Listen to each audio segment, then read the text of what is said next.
Hey everybody, coming up on the Geek.0 podcast, our E3 wrap-up.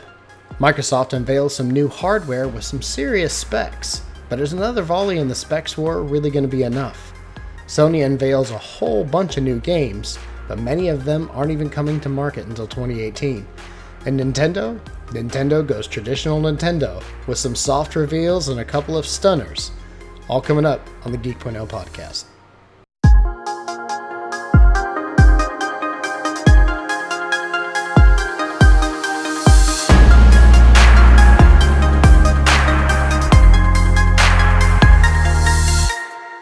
Hey everybody, and welcome to Geek.0 Season 3, Episode 9, E3gasm. We're going to talk major conferences first, and we're going to talk sub-conferences. So that'll be hardware developers first, and then we'll talk software developers. And then we'll kind of go through our picks for best and worst of show. So, yeah, of course, going into E3 this year, we'll talk Microsoft first, because it's the thing of things for E3 2017. So Microsoft's big announcement for E3 2017 was Project Scorpio's official unveiling, which turned out to be Xbox One X, which, if you haven't put that together, is an acronym for Xbox XBOX. So, I don't like Xbox X. It's a lame name. Almost everybody I've ever talked to about Universally this pan. has been like, man, I wish they would have stuck with Scorpio, but code names are code names for a reason. Because they're so much cooler. Yes, they almost always are. Remember Dolphin for the GameCube and Revolution for the Nintendo Wii? Yeah. Yep. So, even NX is better than Switch, even though Switch does. Hold on. Project Ultra was the one for the N64. Isn't that a Jesse Eisenberg movie? So, not to mention, but or is like the Secret Spy. Oh, please don't be. Yeah. So, right? No, that's American Ultra. Okay, American Ultra. There you go. Yeah, but that having been said, moving back on to Microsoft conference, Microsoft did unveil the beefy and significantly crazy powerful Microsoft Xbox One X, aka what Project should Scorpio. not be possible to be built. Yeah. Xbox One X. So for the price, anyway. For the price, yes. So we talked a lot about this in previous podcasts going up to E3 and watching the show. I'm not going to lie. Everybody who knows me knows I'm a hardware nut. So I do get excited about hardware. We're Sony guys. I've been a Sony guy since the original PlayStation.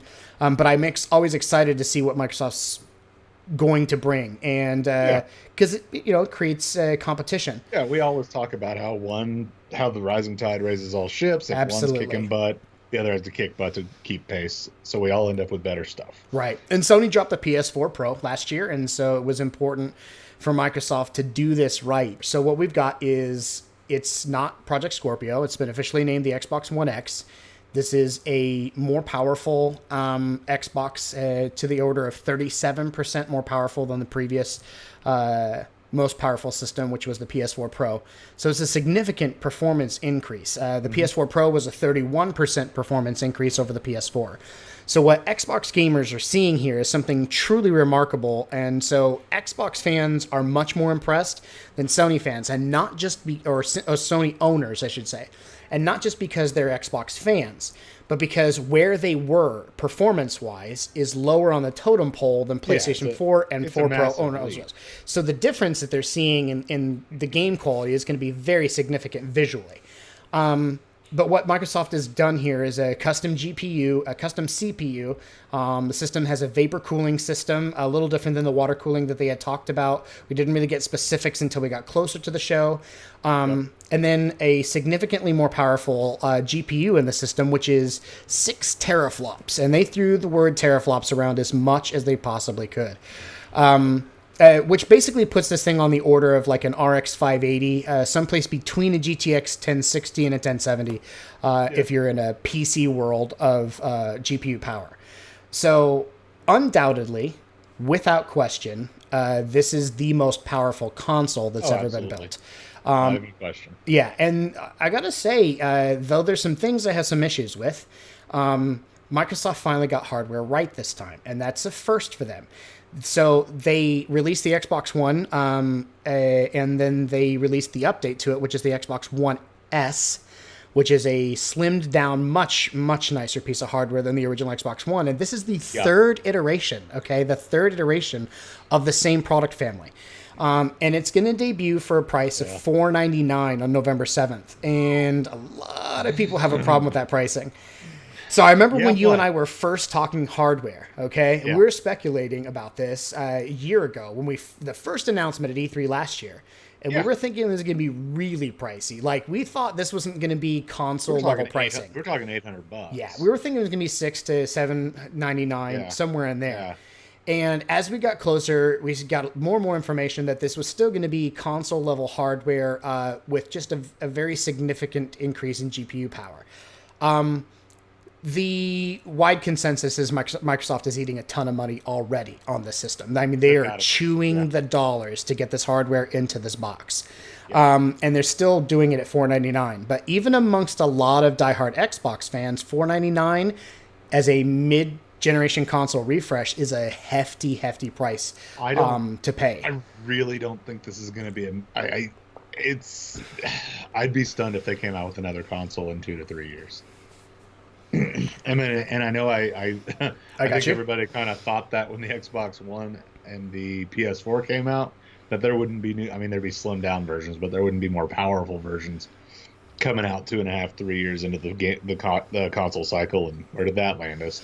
So I'm probably wrong, but it's not. Man, $499 is steep. $499 is steep. Yes.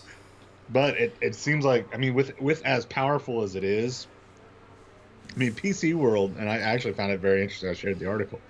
PC World did a comparison build with a desktop computer.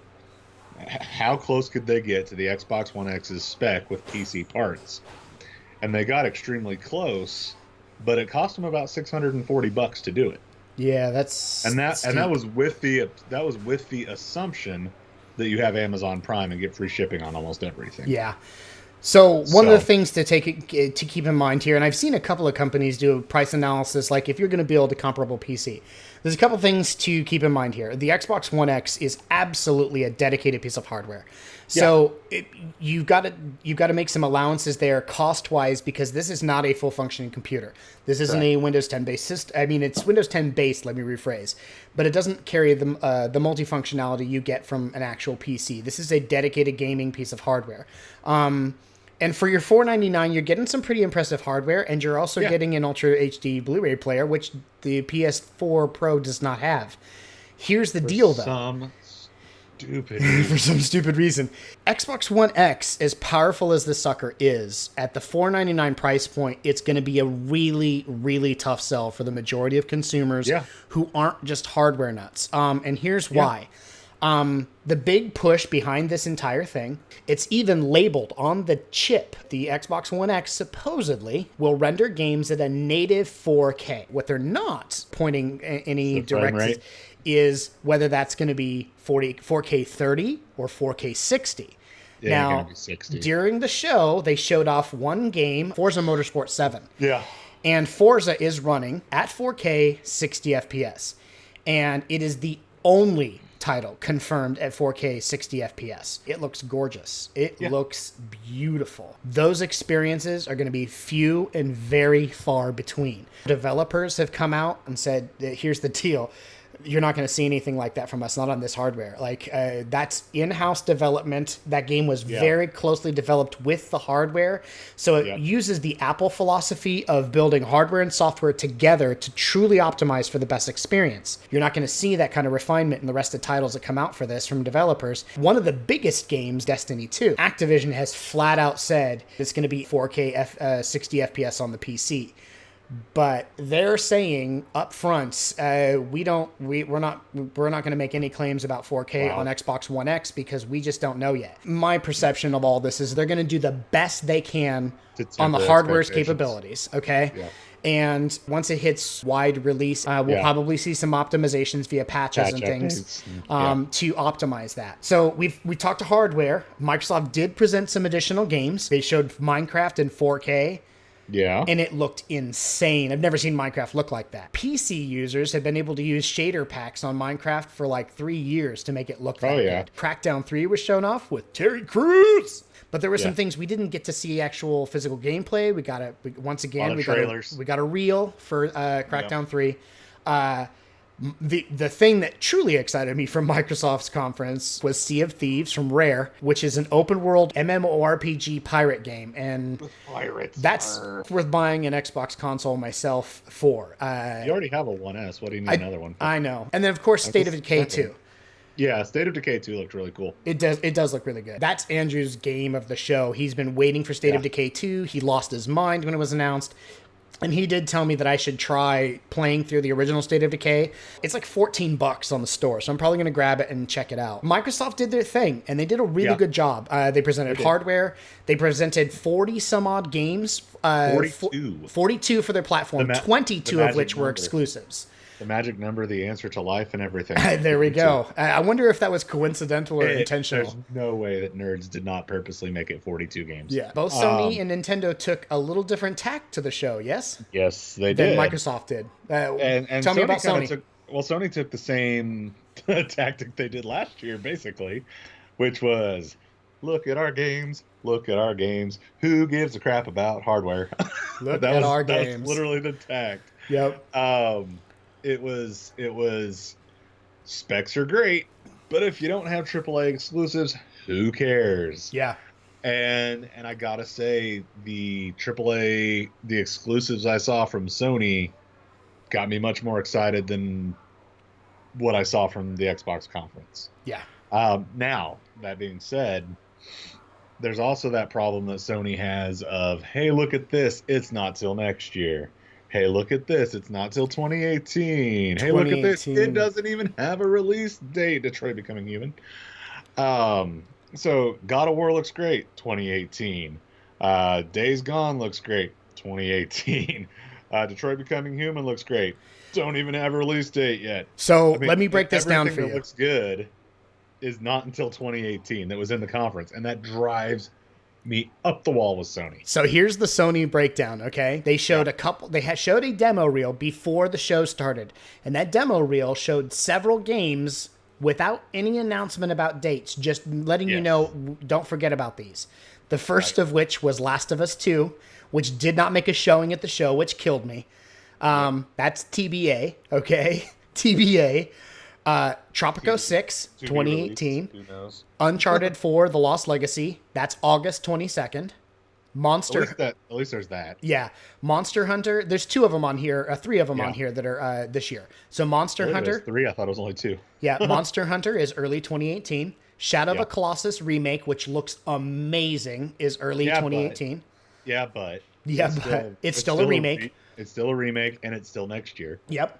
Marvel vs. Capcom is September 19th of this year. That's Infinite, which I downloaded the demo mode for, is actually really cool.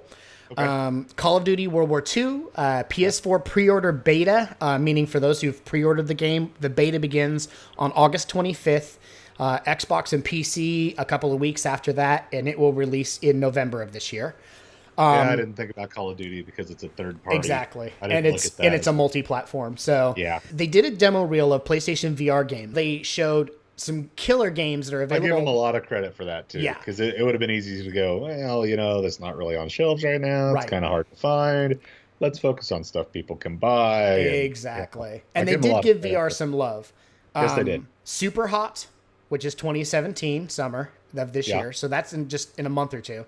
Skyrim for PSVR, Star Child for PSVR, The Inpatient, creepy little horror game. Awesome. Final Fantasy 15, bass fishing. Please buy Impatient so I can come play with that little. I'm going to. Behind you over there.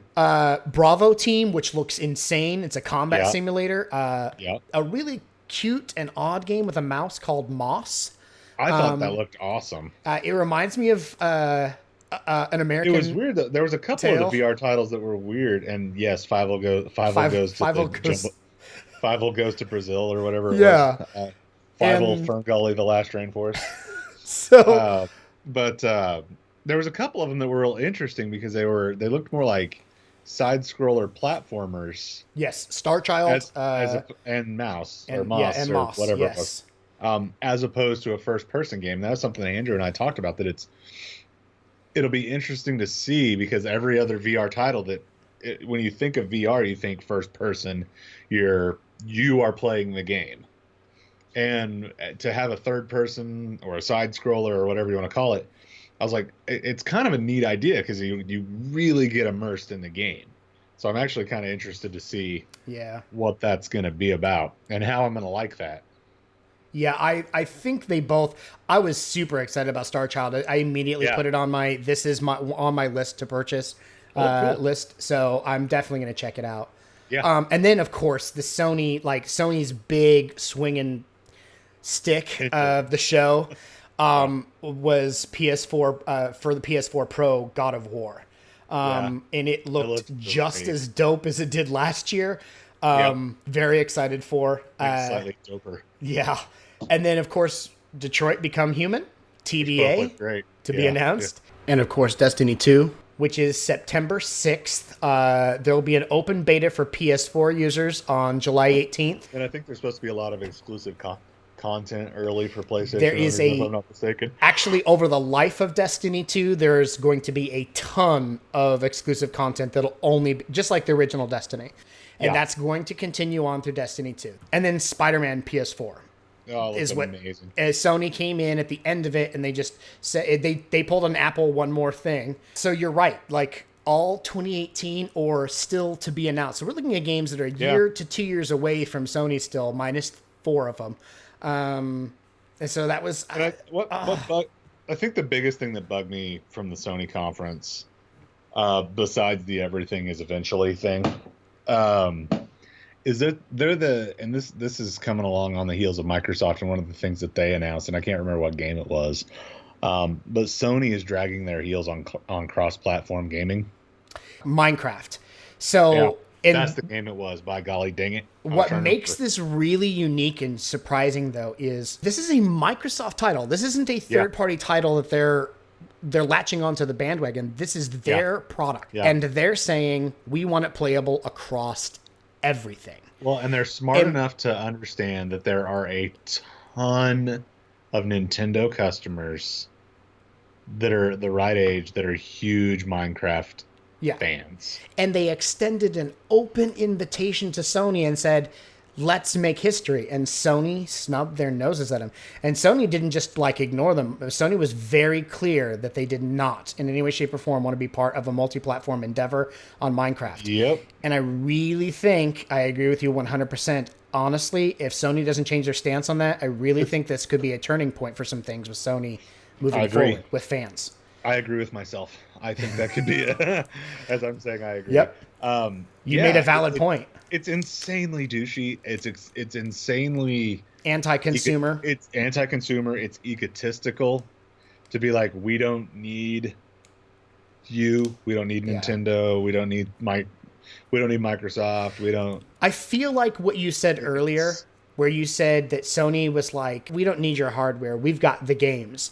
They took that attitude and then they just steamrolled with it. Yeah. And then it went from the opinionated rebel doing their own thing to we don't play nice with others. And it's like, whoa, time out.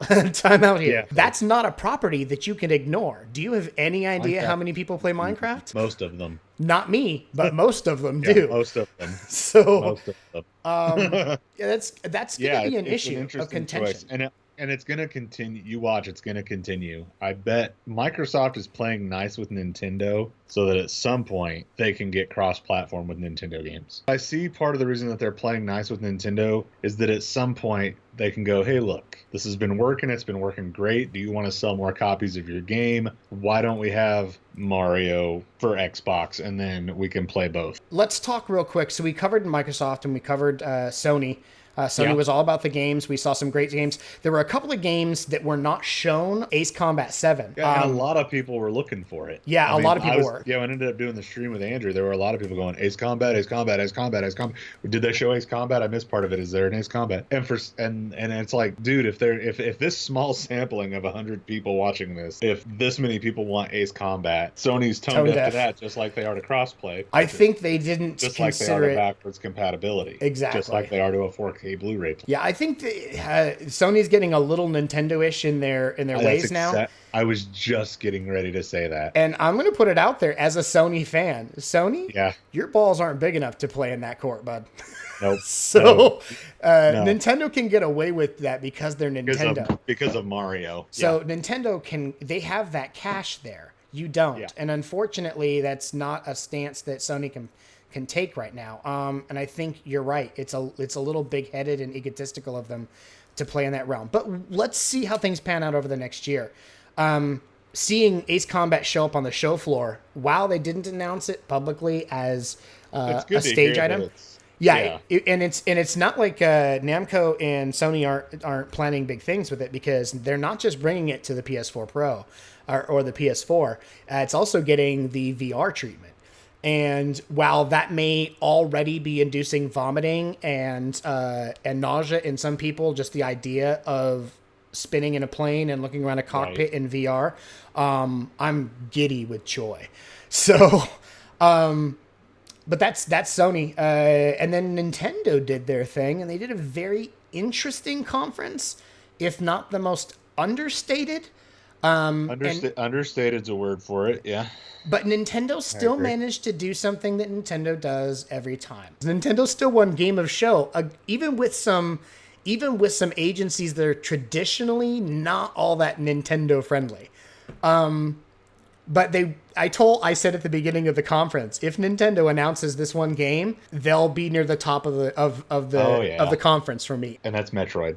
Metroid Prime 4. Let's put it out there. Yes, that's Metroid Prime 4. So what are you thinking about Nintendo? I think that it sucks that all it takes is a logo for people to get geeked out over. Here's the deal.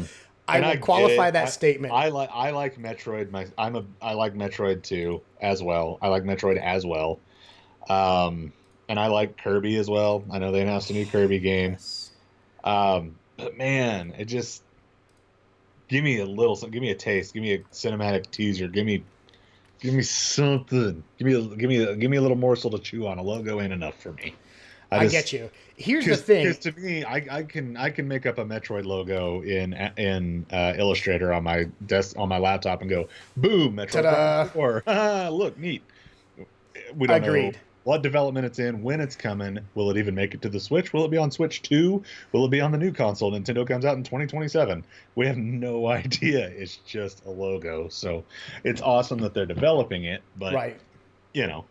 So I tweeted before. I actually tweeted, if Nintendo announces Metroid Prime 4 and they do the game right, they will squash so many other announcements from the show. And three things that they announced that had the crowd losing their minds. And there are a couple games that had them crazy, but not quite as crazy. So the first announcement was Metroid Prime 4. They flashed the name on screen. The crowd went wild. Yeah. They showed off a Kirby game, and they announced 2 DLC packs for Breath of the Wild, for Legend of Zelda. Those things had people just salivating. We also got a glimpse of a new Fire Emblem game. We got another Yoshi Woolly World, it looks like. They showed off new amiibos. They announced, very interesting, that they just basically did a Nintendo thing where they just had a dry Japanese guy sitting at a desk, very nonchalantly mentioned that they were developing a new Pokemon RPG for the Switch. And then, of course, we can't forget game of the show for almost every news agency, Super Mario Odyssey. And they showed a bunch of footage from it, and I can't lie, it looks freaking incredible.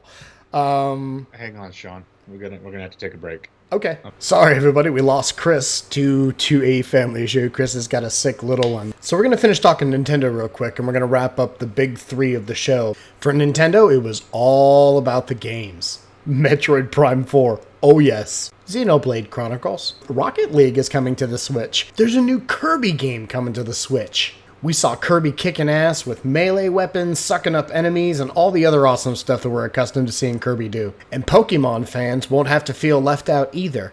The popular Pokemon fighting game Pokken Tournament DX is already on its way to the Switch, and Game Freak confirmed that they are right in the midst of working on a Pokemon RPG title for the Switch. Did I mention Metroid Prime 4? There's a new Yoshi game! Fire Emblem Warriors. 2 DLC packs for Legend of Zelda Breath of the Wild. And if you're into that kind of thing, there's 7 new amiibos coming. And Super Mario Odyssey looks amazing. There were a couple of really cool things that we weren't expecting.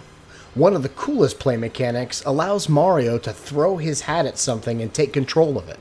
One specific example in the trailer showed Mario not able to cross a giant chasm, but he throws his hat at a bullet bill and he can take control of it. But it doesn't seem to be limited to just enemies.